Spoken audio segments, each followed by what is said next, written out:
Hey guys, welcome back. I hope you are having an amazing day. Let's get right into the stories. The first one is an entitled People story. I've been mowing lawns in my neighborhood since I was 12 years old to make some extra cash. When I started, I would go door to door offering my services for a reasonable price, $20 per lawn. It was a great way for me to start working and earning my own money. Most of my neighbors were really nice about it. They understood that I was just a kid trying to learn about responsibility and hard work. Some even gave me tips or offered me snacks and drinks while I worked. It made the job fun and rewarding. As the years went on, I got better and faster at mowing lawns. By the time I was 16, I had built up a reliable set of customers around the neighborhood. I even bought my own lawnmower and weed whacker with the money I had earned. Mowing lawns after school and on weekends became my little business. When I was 17, a new family moved into the neighborhood, the Johnsons. They seemed nice enough at first. Mr. and Mrs. Johnson introduced themselves and asked if I did lawn care. I gave them my standard rate of $20, and they were happy to hire me. The first few weeks went fine. I came every Saturday morning to mow their front and back lawns. But then Mrs. Johnson started getting demanding. She would come outside while I was working and nitpick little things. "You missed a spot over there." "Make sure you edge along the driveway perfectly." "Did you trim the bushes last time?" "Do it this week." I started to dread going to their house on Saturdays. But I needed the business, so I put up with Mrs. Johnson's nagging and demands. One Saturday, I came to mow their lawn and noticed the grass was extremely long. It had clearly not been mowed in 3 weeks. I figured maybe they went on vacation and just forgot to tell me. When I finished, I knocked on the door to let Mrs. Johnson know I was done. She came outside, looked around, and frowned at me. "This was a really sloppy job today," she said in an accusatory tone. "The lawn is still uneven in spots, and I noticed some weeds you missed." I was taken aback. I tried to explain that the grass had gotten too long, which made it harder to get an even cut. But she interrupted me. "No excuses. We pay you to do a job, and I expect you to do it properly." I apologized and promised I would try harder next time. I knew arguing would get me nowhere with her. The following Saturday, I made sure to come early so the grass wouldn't be too overgrown. I mowed in a careful pattern and edged the driveway and walkways meticulously. I even spot-treated a couple of dandelions. It looked immaculate, but again, Mrs. Johnson came out shaking her head, pointing out imperfections that were barely noticeable. She insisted I redo the side yard. It was already 95 degrees outside, and I had been working non-stop for 2 hours, but I redid the side yard as she demanded. I was at my wit's end dealing with her unreasonable behavior. The final straw came a couple weeks later. I knocked on their front door after finishing the lawn as usual. Mrs. Johnson opened the door, looked past me at the lawn, and said, "That doesn't look like you did a full mow. The grass still looks too long. You'll have to come back tomorrow and do it again." I couldn't believe what I was hearing. "Mrs. Johnson," I said politely, "the grass is definitely cut to the proper length. I made sure to do a thorough job today." "Don't argue with me," she snapped. "You expect to get paid for this kind of subpar work?" I stood there in shock. It finally dawned on me that she was fishing for ways to get free lawn care out of me. "Mrs. Johnson," I said firmly, "the lawn looks perfect. I will not be coming back tomorrow to remow it. If you'd like to find another lawn service provider, feel free, but my rate is $20 per mow as we agreed." Her face contorted in anger. "How rude! Don't you want to keep me as a customer? All I'm asking for is a little extra care for my lawn." I shook my head. "I've already put in extra care I won't be taken advantage of anymore." I turned and walked to my mower to pack up my things. Mrs. Johnson stormed off shouting, "You haven't heard the last of me." I finished the rest of my mowing jobs for the day, happy to be done with the Johnson house. The next afternoon, I was working in my garage when 2 police cars pulled up outside. 2 officers approached me. "Are you Jake?" one asked. I said yes. "We need you to come to the station with us for questioning about an assault complaint we received." "Assault?" I said in shock. There must be some mistake. But they insisted I had to come to the station. Completely confused, I rode to the station with them. Why would anyone accuse me of assault? I didn't get into fights or even play rough sports. At the station, they led me to an interrogation room. I sat nervously wondering what was happening. A few minutes later, a detective came in and sat across from me. "We got a call this morning from a Mrs. Anna Johnson at 555 Oak Street. She claimed that after you mowed her lawn yesterday, you got confrontational with her about payment. She alleges that you shoved her and punched a wall in anger before getting in your truck and speeding off. My jaw dropped.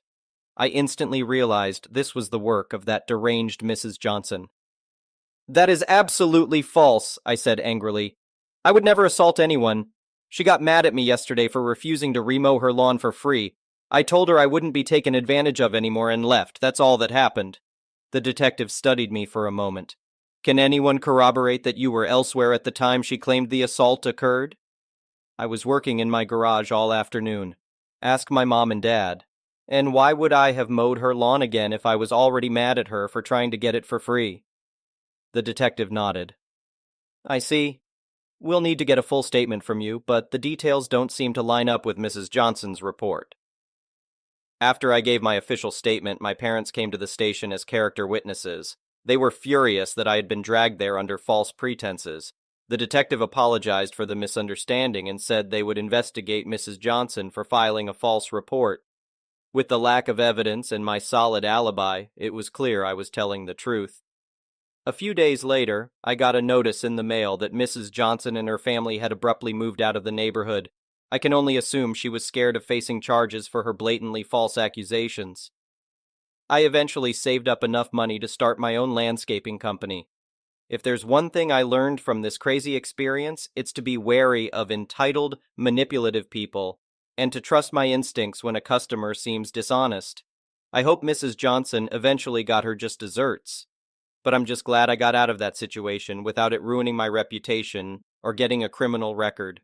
I can look back now and laugh about the lengths she was willing to go just to get out of paying $20 for lawn care. Some people are just unbelievable. The next one is a pro-revenge story. So, this weekend I was supposed to pick up my mom from my grandparents' place since my dad was out of town, and the place is 100 kilometers away from our city. Mom has a driver's license but does not drive. Since I don't trust my car to leave the city with it, I proceed to take my dad's car, that he left at home, to go pick up Mom. Since I would not be using my own car for the duration, I decide to give it to my girlfriend to go shopping and such while I am gone. So we wake up Sunday morning, we live together, get in my car, and I drive us to my parents' place to pick up my dad's car. I leave in my dad's car and my girlfriend leaves in mine. I don't even make it out of the city, and I get a call from her asking if I could come back since she had been in an accident. I head back since the site of the accident was at the very end of the street we lived on. Once I get there, I find out that once she reached the end of the street, she made a right turn and hit the first two cars parked on the right. Honestly, I didn't know how to contain my laughter. I mean, hitting a parked car. No, two parked cars. That takes skill. So I proceed to talk with the owners of the cars and offer to pay for everything since my girlfriend was at fault. I had no problem going to the police, except for the 3-6 hour waiting time every time you go to the accidents department, but offered to fill out an amicable form.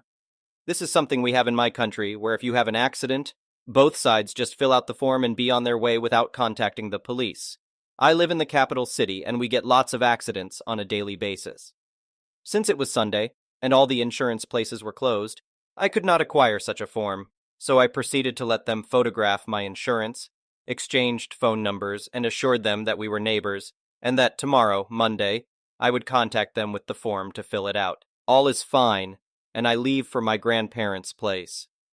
On the way there, I contact a friend that works for insurance, and he emails me a form along with a reference for a service station that would have their cars repaired in a day. I proceed to call the guys and tell them that I will be back in a couple of hours with the form and we will get everything settled today. To this, one of the guys says, in his position, he is entitled to go to the police, so he will be waiting for us there should we decide to come. This is where I pulled a 180.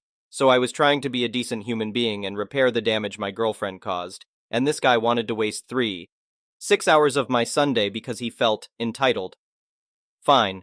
At this point, it may be useful to mention that I have studied law to a master's degree, I have the degree, and have been working at law firms for over 5 years, so I pretty much know the laws better than the cops.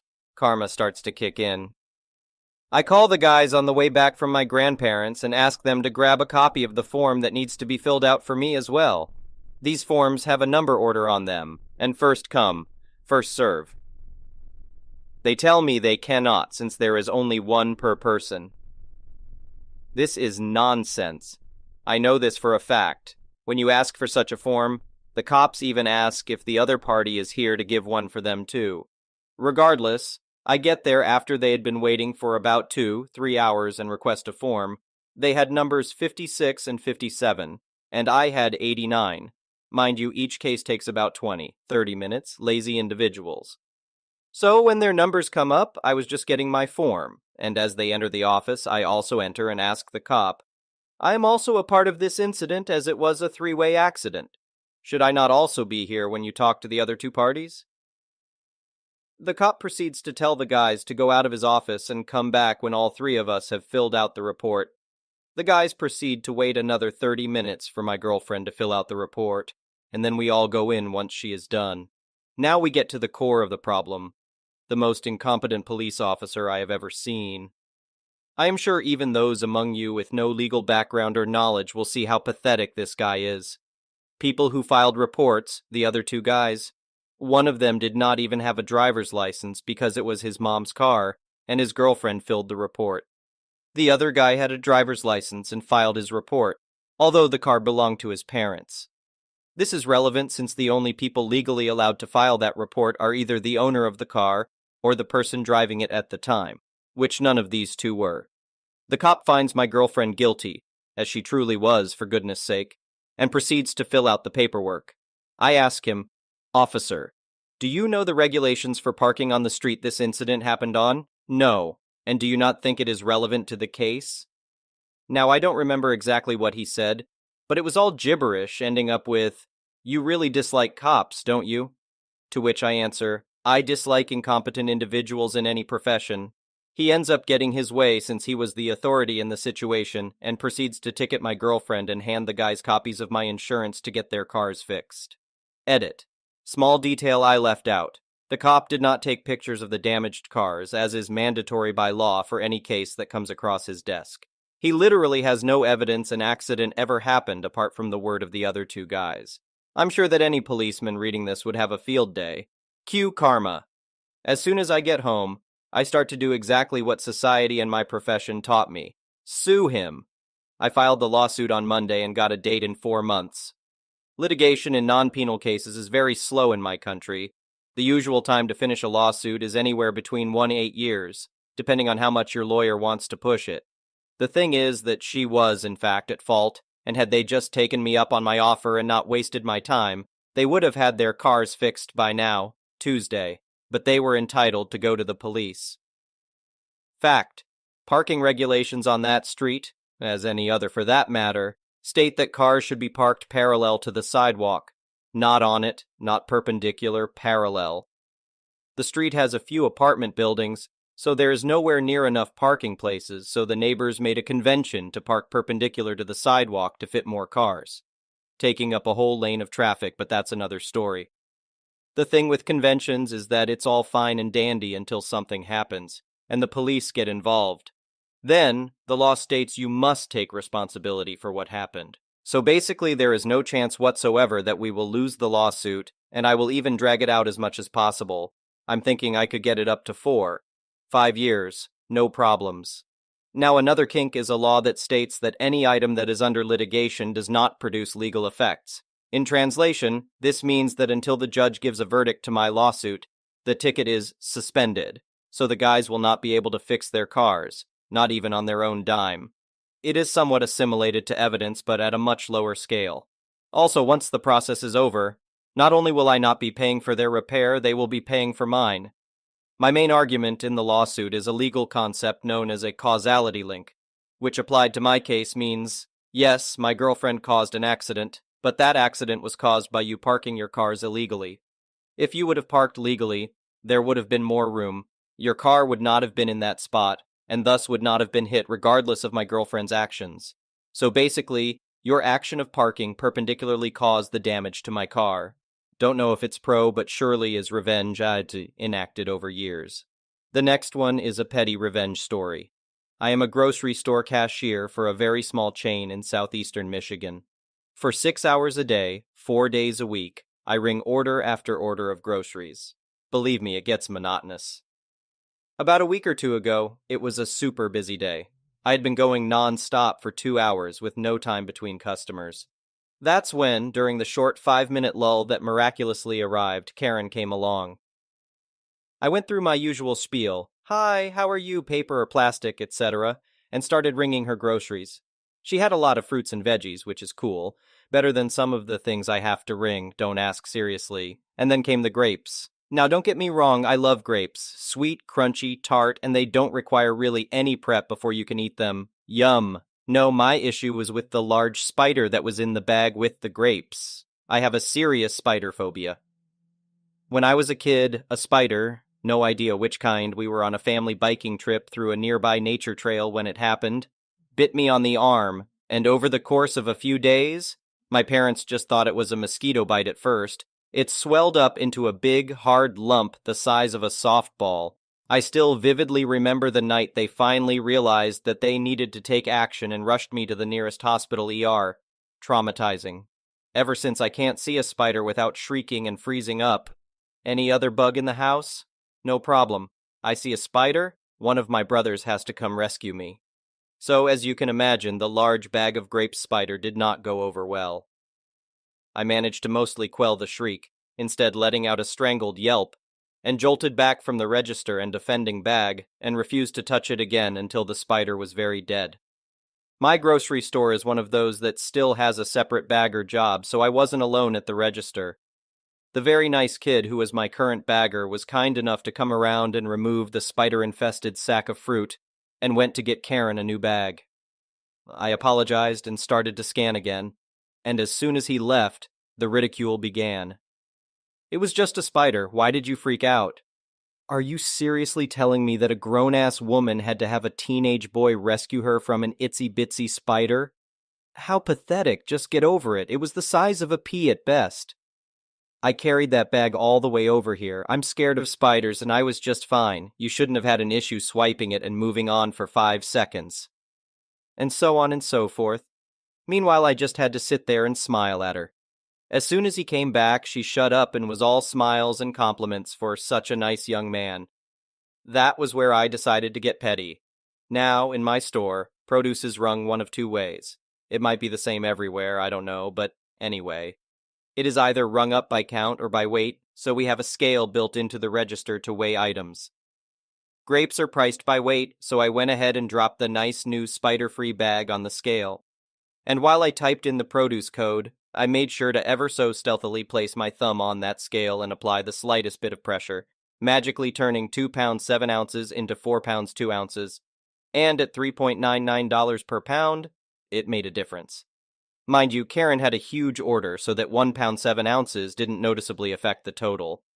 But if Karen was going to mock me like that, then turn around like she'd done nothing wrong and praise my coworker, she was going to have to pay for it. And pay for it she did. The next one is a malicious compliance story. It was 2005, and the lady I had met over the internet had visited me in Australia, and I had visited her in the USA, meeting her folks and all that. She had now come to be with me, and we had married. However, since arriving to stay, she had encountered a lot of problems as her vocational college degree was not recognized in Australia, leaving her with difficulties getting a job. She was determined and flexible, though, and did some temp jobs, clerical, receptionist kind of things, using skills she had learned while working at college as a librarian. She finally got a real job as a receptionist clerk at a company that brokered loans, and she got on with things. One thing that was always a problem was that sales reps sharks would have their clients come in and they would tell the women to make coffees for them. That wasn't part of their role, so my wife and her coworkers were told that they were not to do that. It was up to the salesperson to make the coffee for themselves and their clients. This was part of an initiative to try to retrain women in these roles as they didn't tend to stay long in what was something of an anarchic office. So my wife was working and a salesman's, they called them financial advisors, but they were the credit business version of the used car salesman class. Client came in and she buzzed the guy. He came out and told her to make them both coffees. She tried to be discreet but said that he knew she couldn't do that. He blew up, went to her supervisor, and she told my wife to make the coffees. Later, she had her in the office and fired her. Yep, she was fired for trying to do as she was told, the opposite of malicious, I guess. But karma comes in anyway.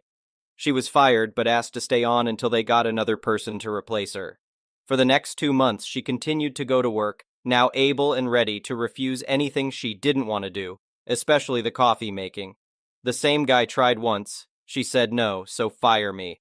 They could not find a replacement. Word of their issues at that company had gotten around the receptionist clerical field locally. Then she was offered a much better job with some real responsibility and standing, and almost 30% more salary. She walked into the office the next day and told them she was leaving at the end of the day. No notice required, of course, and they still had not found a replacement, and did not find one for months more, by which time they were trying to replace 2 of them. Eventually, the company let the woman supervisor go and initiated sensible rules. My wife never looked back, but we still have a chuckle 18 years later at how well getting fired worked out for her, and how badly it ended for the supervisor who fired her staff for obeying the rules.